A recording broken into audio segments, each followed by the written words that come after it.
এই দুজাক বৰষুণ দিছে, আপোনালোকে নিজে চাওক। দুজাক বৰষুণত দ অঞ্চলৰ বাদ দি আপোনালোকে নিজে কেমেৰা চাই ঘূৰিছে বা আমি টিভিত চাইছোঁ, দ অঞ্চল অনিল নগৰ, ৰুক্মিণী গাঁও, বিভিন্ন দ অঞ্চল বাদ দিলে পানী যিমানখিনি হৈছে বৰষুণটো হ'বই।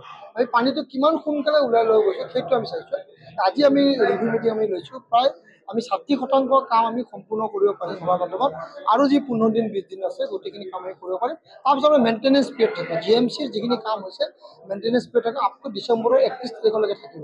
তো যিহেতু আমাৰ মেইনটেনেঞ্চ কাম চলি আছে, পানীখিনি সুন্দৰভাৱে ওলাই লৈ গৈ আছোঁ। আগতে এইখিনি পানী 4 ঘণ্টা 5 ঘণ্টা থাকে, কিন্তু এইবাৰ আমি 2 ঘণ্টাৰ আগতেই সুন্দৰভাৱে আমি পানীখিনি লৈ গৈছোঁ।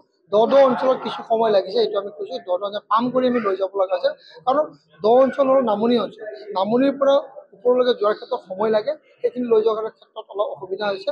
কিন্তু এইবাৰ আমি প্ৰতিটো কামৰ কাৰণে মনিটৰিং কমিটি আমি বনাইছোঁ, য'ত আমাৰ যিসকল পাব্লিক থাকে বা ইঞ্জিনিয়াৰ আছে, বিভিন্ন ধৰণৰ সদস্য বা আমি ব্যক্তিসকলক লৈ আমি মনিটৰিং কমিটি বনাইছোঁ। প্ৰতিটো ৱাৰ্ডত একোটাকৈ মনিটৰিং কমিটি আছে, সেইখিনি কাম চোৱা চিতা কৰাৰ কাৰণে। এইবাৰ কাম আমি ৰাইজৰ হাতত দিছোঁ, ৰাইজে চোৱাৰ ক্ষেত্ৰত দিছোঁ, কাৰণ কামটো যেন ভাল হয়। তো সেইকাৰণে আমি মনিটৰিং কৰিছোঁ, আমাৰ পাৰিষদসকলে মনিটৰিং কৰি আছে। আৰু গোটেইখিনি চোৱাৰ পিছত আমি কণ্ট্ৰেক্টৰ তেতিয়াহে আমি বিল দিম, তেতিয়া আমাৰ পানীখিনি সুন্দৰভাৱে ওলাই যাব। কোনো কণ্ট্ৰেক্টৰে কামত গাফিলতি কৰিব নোৱাৰিব, তাৰ কাৰণে বিহিত ব্যৱস্থা গ্ৰহণ কৰি অহা 5-6 তাৰিখৰ ভিতৰত আমি মনিটৰিং কমিটি, আমাৰ কাউন্সিলাৰ আৰু যিসকল কণ্টেক্ট পাইছে আৰু আমাৰ বিষয়াসকলৰ লগত আমাৰ সভা আমি দিছোঁ। এই সভা দিয়াৰ সেই সভাতে আৰু কেনেধৰণৰ আমি ভাল কাম কৰিব পাৰিম বা আৰু নিয়াৰিভাৱে কেনেকৈ কৰিব তাৰ কাৰণে ব্যৱস্থা কৰিম। হয়,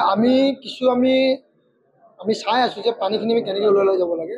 আমাৰ বশিষ্ঠপুৰ অঞ্চলৰ, আমাৰ ছাৰ্ভে অঞ্চলৰ, আমাৰ ছুপাৰ মাৰ্কেটৰ অঞ্চলত বিভিন্ন ঠাইত এইখিনি জেগাত পানী হয়। আমাৰ ক্লকটাৰ য'ত আছে, এটা পাইপলাইন আছে। সেই পাইপলাইনৰ কাষেদি এটা আমি কেঁচা ড্ৰেইনেজ আমি খান্দিছোঁ। সেই কেঁচা ড্ৰেইনেজি এইখিনি পানী যদি পাম্পিং কৰি আমি লৈ যাব পাৰোঁ, তেনেহ'লে সেই আমাৰ ছাৰ্ভে অঞ্চলৰ পানীটো কমিব পাৰে আৰু আমাৰ বশিষ্ঠপুৰৰ অঞ্চলতো আমাৰ পানীখিনি কমি যাব পাৰে। কাৰণ পাইপলাইনৰ পৰা পানীখিনি নোযোৱাৰ কাৰণে সেইখিনি জেগাত পানী হোৱা বুলি আমি এটা ধাৰণা কৰিছোঁ। সেইকাৰণে পাইপলাইনত যিহেতু আমি খান্দিব নোৱাৰোঁ, কাৰণ তাতে অইলৰ পাইপলাইন আছে। আমি তাৰ কাষতে প্ৰায় 15 ফুটমান ঠাই আমি কেঁচা নলা এতিয়া বৰ্তমান খান্দি দিছোঁ। এই কেঁচা নলাদি আমি পানীখিনি লৈ গৈ আমি লক্ষ্মীজনত পেলাম, লক্ষ্মীজনৰ পৰা সেইখিনি পানী ওলাই যাব পাৰিম। তো সেইকাৰণে এটা সুবিধা এনেকৈ কৰিছোঁ। ঠিক তেনেদৰে আমি 9 নম্বৰ বাইলেন গকুল পথ, যিটো আমাৰ হেৰিফালে আছে, ডাউন টাউনৰ পিছফালে আছে, গকুল পথত আছে।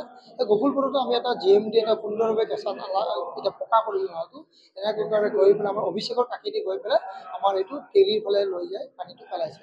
তাত তেতিয়া সেইখিনি কৰাৰ লগে লগে সেইখিনি অঞ্চলৰ পানীখিনি বহুখিনি আমি ওলাই লৈ যাব পাৰিছোঁ। ঠিক তেনেদৰে ইয়াতে যদি কাম দিয়ে, পৰৱৰ্তী সময়ত সেই নলাটো আমি পকা কৰি দিয়াৰ লগে লগে এটা মানে নতুনকৈ আৰু এটা আমি ড্ৰেইন আমি বনাই দিলে হ'ল। আৰু বনাই দিয়াৰ পিছত সেইখিনি পানী আমি সুন্দৰভাৱে লৈ যাব পাৰিম। সেইখিনি চেষ্টা এটা কৰা হৈছে।